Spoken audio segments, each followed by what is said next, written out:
सभी परिजनों को मेरा प्रणाम। आज मैं आपके सामने परम पूज्य गुरुदेव के कुछ संस्मरण सुनाने जा रही हूँ।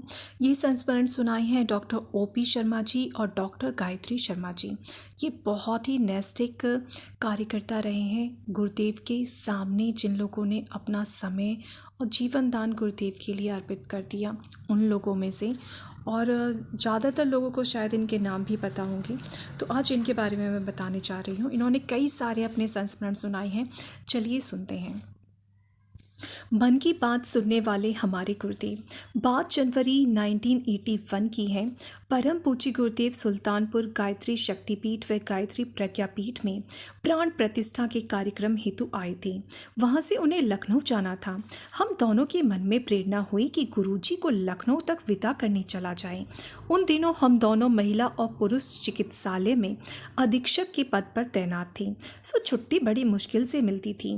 लेकिन उस दिन रात में सीएमओ से बात हुई और छुट्टी मिल गई। हम दोनों जब विदाई स्थल पर पहुंचे तो वहां बहुत भीड़ थी। हम दोनों दूर से ही एक ऊंचे स्थान पर खड़े होकर गुरुवर को देखने लगे। हमने सोचा जैसे ही गुरुदेव उठेंगे हम अपनी कार में बैठकर उनकी गाड़ी के पीछे चल देंगे। गुरुदेव को लेने के लिए लखनऊ से कई गाड़ियां आई थीं। हम सोच रहे थे कि यदि गुरुदेव हमारी कार में बैठकर चलते तो हमारा कितना सौभाग्य होता। गुरुदेव के उठते ही हम अपनी कार के पास पहुंच गए। गुरुदेव आए और हमारी कार के पास आकर खड़े हो गए और बोले, हम इसी गाड़ी में बैठेंगे। डॉक्टर शर्मा जी ने कार का दरवाजा खोला और गुरुदेव उसमें बैठ गए। हमारी तो खुशी का ठिकाना ही नहीं था। मन ही मन हम सोच रहे थे कि हम कितने सौभाग्यशाली हैं जो गुरुवर ने हमारे मन की बात बिना कहे ही पढ़ ली और हमारी अभिलाषा पूरी की। रास्ते में एक जगह गुरुदेव ने कार रोकने को कहा। कार जहाँ रुकी थी वहाँ दूर दूर तक कोई भी नहीं दिखाई दे रहा था, पर अचानक पता नहीं कहाँ से 15-20 लोग आरती का थाल लेकर आ गए। उन्होंने गुरुदेव की आरती उतारी। गुरुदेव ने उन सभी के घर वालों के नाम ले लेकर सबका हालचाल पूछा। हमें बड़ा आश्चर्य हुआ कि अभी तो कोई नहीं था, अचानक ये इतने सारे लोग कहाँ से आ गए। और गुरुदेव को इनके घर वालों के, पत्नी के, बच्चों के नाम जो कि यहाँ आए भी नहीं हैं, उन सब के नाम कैसे याद हैं। यह सब देखकर हम उनकी सर्वज्ञता के आगे नतमस्तक थे। दूसरा संस्मरण है इनका, हम भगवान से लेना जानते हैं।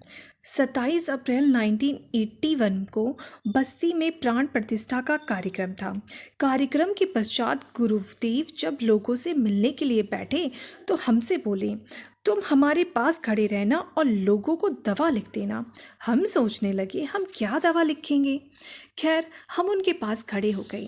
लोग अपनी अपनी समस्या कहते और गुरुदेव आशीर्वाद दे देते। कोई गंभीर बीमारी से पीड़ित था तो उसे भी गुरुदेव ने आशीर्वाद दे दिया। कार्यक्रम समाप्त होने के बाद निवास स्थान पर जाकर हमने गुरुदेव से निवेदन किया कि गुरुदेव, बीमारी कैसे ठीक होगी। गुरुदेव ने कहा, बेटा, करता तो भगवान है, लोग भगवान से लेना नहीं जानते, हम भगवान से लेना जानते हैं। हम उनसे कहते हैं और वो हमारे सारे काम कर देते हैं। उनके यह शब्द सुनते ही मेरी शंका का समाधान हो गया और मुझे MBBS में पढ़े हुए वे शब्द याद आ गए। हार्ट कैसे कार्य करता है यह विज्ञान का विषय है, लेकिन हार्ट किसने बनाया ये किसी को नहीं पता। Surgeon cuts and God unites. 1982 जनवरी में मैं 15 दिन के प्रज्ञा पुराण प्रशिक्षण हेतु सुल्तानपुर से शांति कुंज आया था। 5-6 दिन बाद लगभग 9 बजे के करीब हम गुरुदेव के पास बैठे थे कि श्री राम जन्म वर्मा जी अपने 8 वर्ष के बेटे को लेकर आए और कहा, गुरुजी, इसकी सांस फूलती है। गुरुदेव ने कहा, अभी से सांस फूलेगी तो क्या होगा, हम अपने कंधे पर ले चलेंगे, गायत्री माता से कह देंगे, ठीक हो जाएगा। उस समय गुरुवर कमरे में टहल रहे थे। थोड़ा रुके और कागज पर लिखा, शीतोपलादी चूर्ण 1 चम्मच सुबह शाम, आशीर्वाद, और अपना हस्ताक्षर कर दिया। उस घटना को देखकर मन में आया, यह कैसे ठीक हो जाएगा, जबकि इससे रियूमेटिक हार्ट की बीमारी जान पड़ती है। पूज्यवर ने मेरे मन की बात शायद पढ़ ली और मुझे कहा, माताजी के पास चले जाओ। माताजी ने मुझे चाय पिलाई और बोली, तुम्हें गोष्ठी लेने पशु लोग जाना है। बात मेरी समझ में आ गई कि मुझे क्यों भेजा जा रहा है। श्री राम जन्म वर्मा जी पशुलोक में ही रहते थे। वहां जाकर मैंने सबसे पहले बच्चे का परीक्षण किया। उसे वही दिल की बीमारी निकली जो मैंने सोच रखी थी। 15 दिन बाद मैं सुल्तानपुर वापस आ गया। कुछ वर्षों बाद जब राम जन्म वर्मा जी से बच्चे की बीमारी के विषय में चर्चा हुई तो उन्होंने बताया कि वह तो पूरी तरह से स्वस्थ है, कोई दवा नहीं ले रहा है और उन्होंने गुरुदेव की दवा के अलावा और कोई दवा भी बच्चे को नहीं दी है। आज वह बच्चा इंजीनियर है। प्राण शक्ति अनुदान क्या होता है इसे मैंने पहली बार अनुभव किया। बाद में तो मैंने ऐसे बहुत से केस देखे जब पूज्यवर ने मात्र आशीर्वाद देकर ही रोगी को ठीक कर दिया था। तीसरा संस्मरण है इनका, जीवन दान देने वाले महाकाल। डॉक्टर गायत्री शर्मा बताती हैं कि बचपन में एक दिन मेरी माँ मेरे बड़े भाई की कुंडली एक पंडित जी को दिखा रही थी। हमने कहा, पंडित जी मेरी भी कुंडली देखकर बताइए हम क्या बनेंगे। पंडित जी ने मेरी माँ से कहा, बिटिया की उच्च शिक्षा और राजयोग है लेकिन भरी जवानी में मृत्यु योग है। बात आई गई हो गई। 1982 में हम पूज्य गुरुदेव के समक्ष बैठे थे। परम पूज्य गुरुदेव ने पूछा, तुमने डॉक्टर साहब को रोटी बनाना और चाय बनाना सिखाया या नहीं। हमने सोचा शायद इसलिए कह रहे हैं कि उन्हें शांति कुंज में अकेले रहना है, लेकिन उनकी इस बात का रहस्य तब खुला जब डॉक्टर साहब को पूरी गृहस्थी संभालनी पड़ी। घटना अप्रैल 1983 की है। हम जिला सुल्तानपुर में तैनात थे। डॉक्टर शर्मा जी टोली में चल रहे थे। हमने नवरात्रि अनुष्ठान दूध केले पे किया था और पूर्ण आहुति हेतु कार्यकर्ताओं के आग्रह पर गायत्री शक्तिपीठ गए, जबकि हमें लैप्रोस्कोपिक ऑपरेशन अमेठी अमेठी जाना था। पूर्णाहुति के बाद अचानक मेरी साड़ी में आग लग गई। मैं वहीं यज्ञशाला में करीब 50% तक जल गई। यह घटना प्रातः 6:30-7 बजे की थी। मुझे तुरंत हॉस्पिटल ले जाया गया। मन में भाव आया कि मरना तो एक दिन सभी को है, कोई बात नहीं, लेकिन हम मर गए तो फिर बच्चे बनकर भगवान का काम कैसे कर पाएंगे।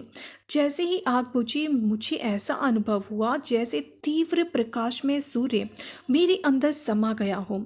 इधर जो लोग उस समय शांति कुंज में थे वे बताते हैं कि परम पूज्य गुरुदेव अचानक प्रणाम से उठकर ऊपर चले गए और जब नीचे आए तो वंदनीय माता जी से बोले, बेटी गायत्री पर दुर्घटना घट गई है, लेकिन कोई समाचार लेकर नहीं आता तो पता लगाइएगा कि क्या हुआ। सुल्तानपुर से हमें तुरंत लखनऊ बलरामपुर चिकित्सालय में शिफ्ट किया गया। हालत बहुत गंभीर थी। डॉक्टर AC राय से हमारे भाई ने पूछा, कब तक खतरे से बाहर हो जाएंगी। उन्होंने कहा, 4-5 दिन तक कुछ नहीं कहा जा सकता। उसी दिन शाम को बड़ी बहन ने चिट्ठी लिखकर बेटे द्वारा परम पूज्य गुरुदेव को सूचना पहुंचाई। गुरुदेव ने कहा, एक एक करके बताओ कहाँ कहाँ जली है। वे नंबर गिनते गए। जब पूरा समाचार सुन लिया तो बोले, अब तुम जाओ, तुम्हारा काम समाप्त और हमारा काम शुरू। प्रातःकाल तक मेरी हालत में काफ़ी सुधार हो गया था। डॉक्टर राय साहब जो उस समय बलरामपुर चिकित्सालय के निर्देशक थे बोले, ताज्जुब है, इतनी जल्दी इतना सुधार कैसे हो गया। डॉक्टर OP शर्मा जी बताते हैं कि 3 दिन बाद ही मुझे परम पूज्य गुरुदेव का पत्र मिला। बेटी गायत्री को नया जन्म प्रदान हुआ। जीवन तो उन्होंने ही दिया, लेकिन लिखा, तुम्हारी परमार्थ परायणता ने बेटी गायत्री की जान बचाई। प्राणदान देने वाले हमारे गुरुदेव स्वयं थे, पर श्रेय किसी को भी दे देते थे। हम सूर्य में व अखंड दीप में रहेंगे। ये है चौथा संस्मरण। 1987 नवंबर की बात है। मैं टोली से लौटा था। जब गुरुदेव से मिलने गया तो गुरुदेव ने कहा, बेटा मैं सुखदेव हूँ। मैं चुप रहा और उनके वाक्य पर विचार करता रहा। प्रातःकाल उपासना के समय प्रेरणा मिली कि गायत्री का सूर्योपस्थान पढ़ो। मैंने उसे पढ़ा। उसमें लिखा है, ऋषि सुखदेव जी कहते हैं, हमारी सारी साधनाएं पूरी हुई, अब हम सूर्य में व्याप्त होकर कार्य करेंगे। अगले दिन मैंने गुरुदेव को संस्कृत का एक श्लोक सुनाया, तस्मात् योग समास्थाय। जब मैंने यह श्लोक सुनाया तो गुरुजी ने कहा, बेटा कहाँ पढ़ा है। मैंने गुरुदेव को बता दिया कि गायत्री का सूर्योपस्थान पुस्तक में पढ़ा है। तब गुरुजी कहने लगे, बेटा यह सुखदेव जी ने पैदा होने पर माँ का स्तनपान भी नहीं किया और तपस्या करने लगे। वैसे ही बेटा हम भी तपस्या में लग गए हैं और उसी रूप में कार्य कर रहे हैं। एक दिन पूज्यवर ने कहा, शरीर छोड़ने के बाद क्षण भर के लिए हम निराकार हो जाएंगे, फिर उसी अखंड दीप की ज्वलंत लौ में समाहित हो जाएंगे, वही मेरी प्रतिमा होगी। इसी बात को वर्ष 1988 जनवरी की अखंड ज्योति में पृष्ठ 28 पर उन्होंने लिखा भी, बदन बदलने के समय अब बहुत देर नहीं है। बदन बदलने की समय में अब बहुत देर नहीं है। परिजन हम लोगों का संयुक्त जीवन अखंड दीपक का प्रतीक मानकर उसे आत्म सत्ता की साकार प्रतिमा मानते रहें। शरीर परिवर्तन की वेला आते ही यूँ तो हमें साकार से निराकार होना पड़ेगा, पर क्षण भर में उस स्थिति से अपने को उबार लेंगे और दृश्यमान प्रतीक के रूप में अखंड दीपक की ज्वलंत ज्योति में समा जाएंगे। शरीरों के निष्प्राण होने के बाद जो चर्म चक्षुओं से हमें देखना चाहेंगे, वे इसी अखंड ज्योति की जलती लौ में हमें देख सकेंगे। भविष्य में दोनों की सत्ता एक में विलीन हो जाएगी और उसे तेल बाती की पृथक सत्ताओं के एक ही लौ में समाविष्ट होने की तरह अद्वैत रूप में गंगा यमुना के संगम के रूप में देखा जा सकेगा। आगे वे लिखते हैं, अभी हम लोगों के शरीर शांति कुंज में रहते हैं, पीछे वे इस परिकर के कण कण में समाये हुए रहेंगे। इसकी अनुभूति निवासियों और आगंतुकों को समान रूप से होती रहेगी। अंतिम दर्शन, ये इनका 5वां संस्मरण है। डॉक्टर गायत्री शर्मा बताती हैं कि मई 1990 में ब्रह्मदीप यज्ञों की श्रृंखला में लखनऊ में ब्रह्मदीप यज्ञ के एक संयोजक मेजर खरे, दूसरे श्री त्रिवेदी जी के अतिरिक्त हमें भी इस संयोजन का सौभाग्य मिला था। प्रचार प्रसार से लेकर समयदानियों के नियोजन की भी जिम्मेदारी थी, परंतु मन परम पूज्य गुरुदेव पर ही लगा रहता था। 1 जून को न जाने क्या हुआ, मुझे गुरुदेव से मिलने की तड़प सी उठने लगी, कुछ बेचैनी सी होने लगी। हमने श्री अरविंद निगम जी से कहा कि हमें शांति कुंज जाना है, हम रात्रि में जाकर गुरुदेव के दर्शन करके अगले दिन आ जाएंगे। उन्होंने कहा, बिना आरक्षण के आप कैसे जाएंगी? हमने कहा, कैसे भी हो हमें जाना है। मन में ऐसी प्रेरणा आ रही है जैसे गुरुदेव बुला रहे हैं। हम स्टेशन पहुंचे, टिकट ली और हमें रिजर्वेशन भी मिल गया। हम शांति कुंज आए। गायत्री जयंती के कार्यक्रम के बाद माता जी का प्रणाम हुआ और दोपहर तक यह घोषणा हो गई कि परम पूज्य गुरुदेव ने शरीर छोड़ दिया है। हमारे दुख की सीमा नहीं थी। जब उनके अंतिम दर्शन किए, उन्हें प्रणाम किया, तो इस बात का रहस्योद्घाटन हुआ कि क्यों अचानक ही गुरुदेव से मिलने की तीव्र इच्छा होने लगी थी। उन्होंने स्वयं खींचकर हमें अपने पास बुलाया था और अपने पार्थिव शरीर के अंतिम दर्शनों की अभिलाषा पूरी की थी। उस गायत्री जयंती पर्व पर अनेकों परिजन दूर दूर से हमारी ही तरह खिंचे चले आए थे और यही कह रहे थे कि गुरुदेव ने ही हमें खींचकर बुलाया है। ज्ञातव्य है कि उन दिनों पूज्य गुरुदेव ने बहुत से परिजनों को स्वप्न के द्वारा और ध्यान में आकर विशेष प्रेरणाएं भी थीं। किन्हीं किन्हीं को तो अपना शरीर छोड़ देने का स्पष्ट आभास भी कराया। तो ये थे संस्मरण डॉक्टर ओपी शर्मा जी और उनकी धर्मपत्नी डॉक्टर गायत्री शर्मा जी के। संस्मरण जब हम सुनते हैं तो हमें गुरुदेव के प्रति श्रद्धा और बढ़ जाती है कि हमारे गुरुदेव सर्वज्ञ हैं।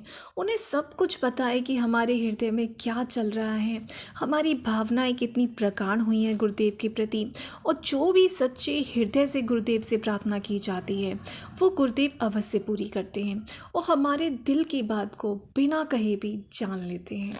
तो इन्हीं शब्दों के साथ मैं अपनी वाणी को विराम देती हूँ और सभी परिजनों से यही निवेदन करूँगी कि गुरुदेव के विचारों को ज़्यादा से ज़्यादा सुनिए और ज़्यादा से ज़्यादा समझने का प्रयास कीजिए और अपने जीवन में अपनाने का प्रयास कीजिए। सभी परिजनों को मेरा बहुत बहुत प्रणाम।